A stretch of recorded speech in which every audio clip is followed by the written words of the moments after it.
momentum wasn't there a little bit. I felt like I had a great, ground strokes, everything. Just, one shot wasn't working. So my rhythm a little bit of balance, but overall, just being able to raise the level of the court moment. That's what it's all about. To be able to do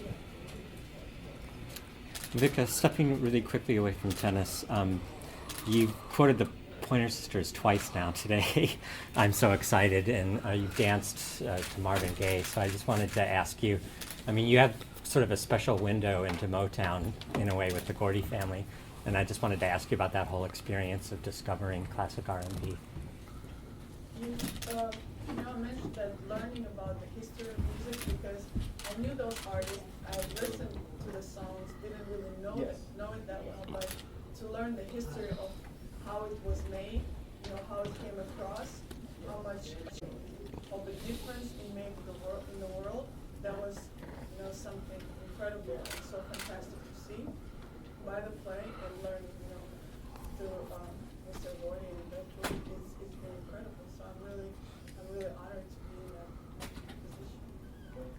Rick, if you could follow me with two very different questions, but just to extend, who are your favorite Motown artists or favorite songs? And then secondly... You're going to get me in trouble? Yeah, I want to get you in trouble. And then on a serious tennis basis, how do you think Vika's game has changed? The game has changed this year from last year on. Well, let's stay on the serious stuff and then we'll go to the difference between last year and I think the game hasn't changed tremendously. There are aspects that got better physically, mentally. I felt like it was a great turning point for me. On some level for my career, just really good experience, and I feel like I'm a better player. I'm more complete player. That's what you aim for after 1 year of so in terms of that, and going to the music, probably my favorite artist would be Marvin Gaye and Stevie Wonder. The songs, the stuff, there's so many, but I heard it through the grapevine. And just as you're more complete player, expand on that. I think all around, from the ground strokes to movement to come to variety. I think all those little things are coming together. Paint a lot more details on how to create a bigger arsenal. But you always say look to the past in the past, I don't look back, I just look forward. So with your first final, you make an exception there, or you think back on the moves you had over Serena this year, or is it simply clean slate, rematch, don't care what happened in the past? Not that I don't care what happens in the past, but I think it's there's no need for paying so much attention to what happened. You're always going to take these things, positive or negative, and try to kind of apply it in your new match performance. But it's always a new story. I don't really think that it's going to go. In your wins you've had over Serena this year, what is it in your game that you think is matched up well against her game? It's tough to say. I think that that battles that we have, we were just taking each other out of the most comfortable zone, just fight for every ball because we know each other pretty quick. I know her strength, she knows my strength, and that's what it's all about the turning points, who wants it more, who's willing to go for it more. It's a bunch of combinations. How do you get Serena out of her comfort zone? Because clearly not many people are able to do that. You gotta fight. You gotta run. You gotta grind. You gotta bite your teeth. And bite your teeth for whatever opportunity you have. She's obviously an amazing player. She's great as a player. You seem to have become a specialist at winning tough matches at this Open. Are there other players from either past or present who inspire you, who you like to watch, in that, like, in a mental capacity? Really admire her for that, mental strength and that fighting spirit. We've got a couple things. The evolution of the art of the history and how it's confidence matters. I think it's important. We think overrated is we always have thought that, but it's important to just have self-belief, and confidence in what you do, and have a good plan, clear mind, and just be aware of what's going on, what's coming at you. What do you mean overrated? You mean that execution is more important? For me, confidence is the word that, what it is really. It's the feeling, or it's the way you feel the ball, or it's the mental, strength. I don't know what that word really means, because it's not, it's just a word that's being made up. Confidence. It's not the actual feeling. That's why I think so. Just quickly on the tournament, just watching you sort of over the last couple of years, and then it seems like you squeeze a little bit down in the placement, which you always consider to be more important. It's not quite there. Is that the wind, or are you just a little bit sore and I think it's something where you're not hitting it the way you want? No, I think, just the rhythm sometimes is off. Sometimes you can be a little bit emotional. Sometimes just so focused that you don't realize what you're doing wrong. So it's just a basic like that. I think, when I need to do something, it comes back. So it's just a matter of being consistent and understanding. What gives you the most belief when you play against Serena? That's all it is.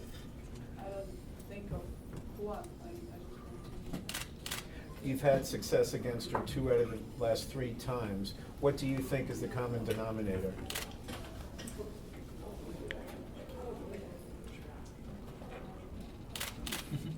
I don't know, I just really try to play my best tennis. When you play against Serena, you have to play your best, because she makes you play your best. I think I kind of do that the same way to her, and I think we kind of raise each other's level all the time, and take each other to the limit, to go out of that place where you sometimes don't know how far you can go, but you just need to go.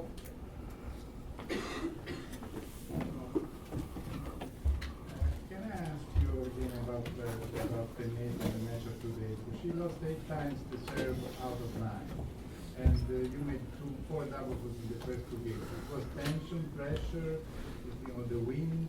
What was the reason for that? So many breaks and the match. How do you rate this match? My mistakes were I felt like maybe a little bit weak, but I tried to find an excuse of what didn't happen. I just tried to think what I can do better, and I felt like in the second set I got my rhythm better. That unfortunately gave a little bit stupid from my side that played at 4-1, which I had to close out. But the breaks, I felt I was very solid from the ground today. There was just one piece missing with my serve to put the ball game together. How do you rate that for? How do you rate their performance? Well, I think first of all, it's incredible to see her doing so well, and she played really well. She was getting balls, and sometimes I didn't expect her to come back, and she really surprised me.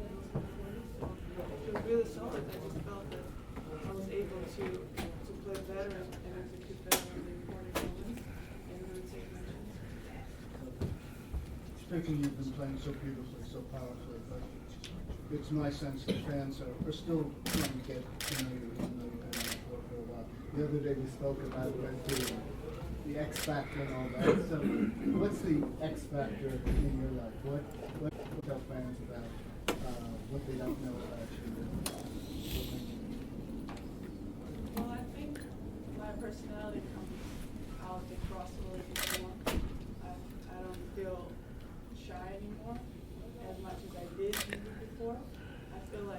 important to just show who you are. I'm never afraid of who I am. I like to have fun.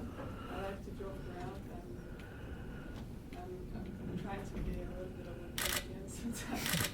And I thought, when I go to the interviews or when I am with the fans or something, I should be the same way as I'm around my people. They're all laughing with me all the time. I'm just making them laugh all the time. So that's what I try to bring out more and feel more comfortable. I mean, this feels so much natural right now for me that I enjoy it. So how do you think that your friendship with Serena has affected the on-court sort of intensity of your matches compared to matches you both play against players you might be not as familiar with? I don't think it affects at all. I think, we're experienced enough, especially Serena, to know that on-court is business, off-court is, your regular people that just respect each other for their work or for who they are, and that's it. I think only one of the two finals can come out of the year as a double Grand Slam winner. So what does that say or mean to you about this match?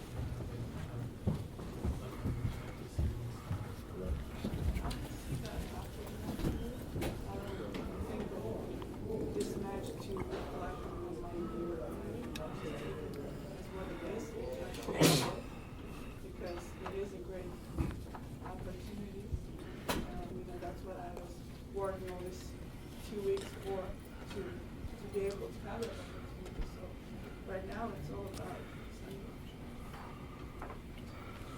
Sunday. Vika, you're one of the best, if not the best, at redirecting the ball in the WTA, and I wanted to ask you if you think that's going to be risky up against Serena.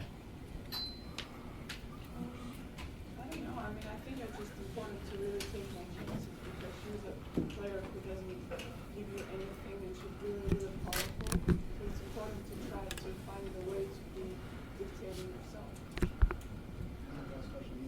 Because Stefan seems very, very comfortable interacting with the public all the time.